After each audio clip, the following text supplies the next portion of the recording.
Hey everybody.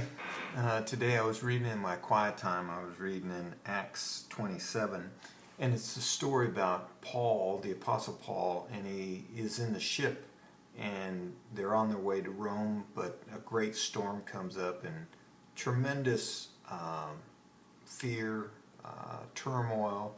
The Apostle Paul told them, hey, if you do this, there's probably going to be loss of life. Certainly we'll lose the ship. But in the midst of all this trouble, it's the Apostle Paul who encourages the people on the ship.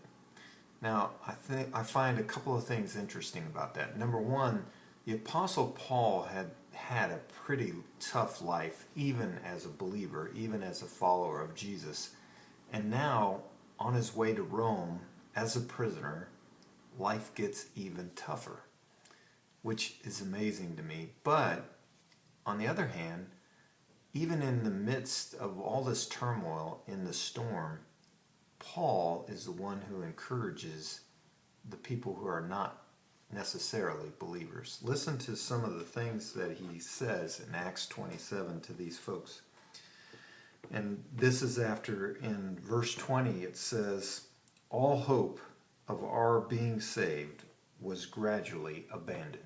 So the people on the ship, including probably some fellow believers that were with Luke, were losing hope. And the Apostle Paul says, yet now I urge you to keep up your courage, verse 22. And then verse 25, therefore keep up your courage, men, for I believe that God will turn out exactly as I have told you.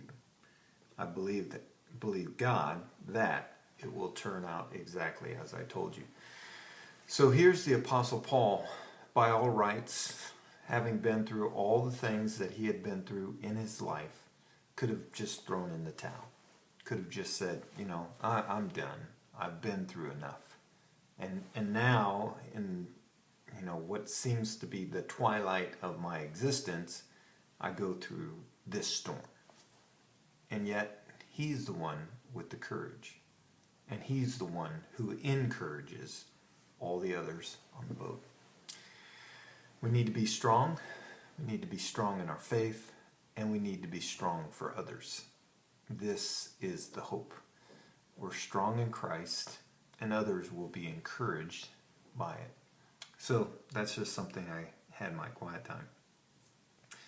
I want to talk a little bit about a memory and a situation that happened today, which was very interesting.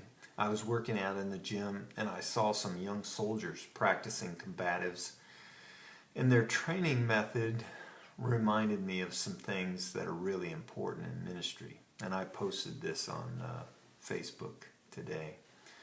But what I saw was a really energetic young NCO and specialist teaching their fellow soldiers how to do combatives, hand-to-hand combat.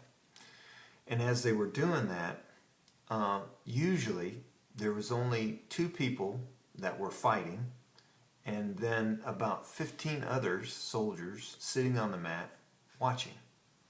And this went on for about an hour. That's how long it takes me to work out.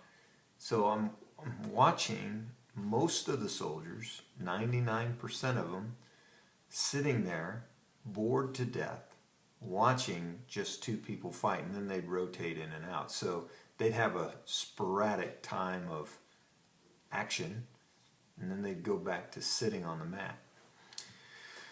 I pulled a young specialist aside after he was the last one to go, and I said, do you want to be an NCO, a non-commissioned officer, one of these days? And he said, yes, sir.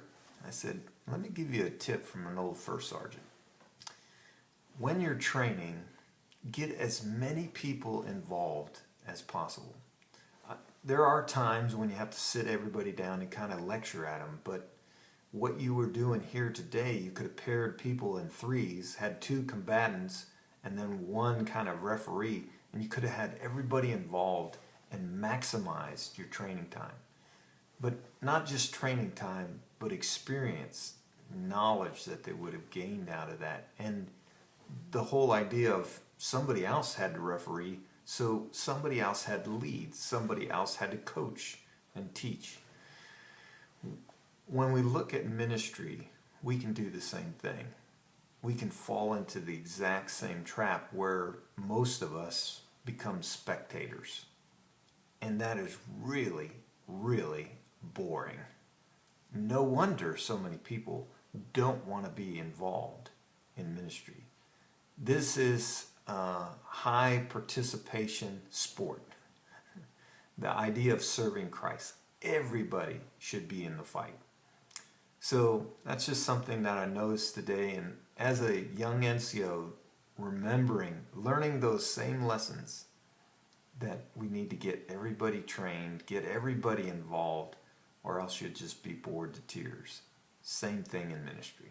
Get everybody involved. Get everybody in the fight. Okay, thanks for listening. See you next time.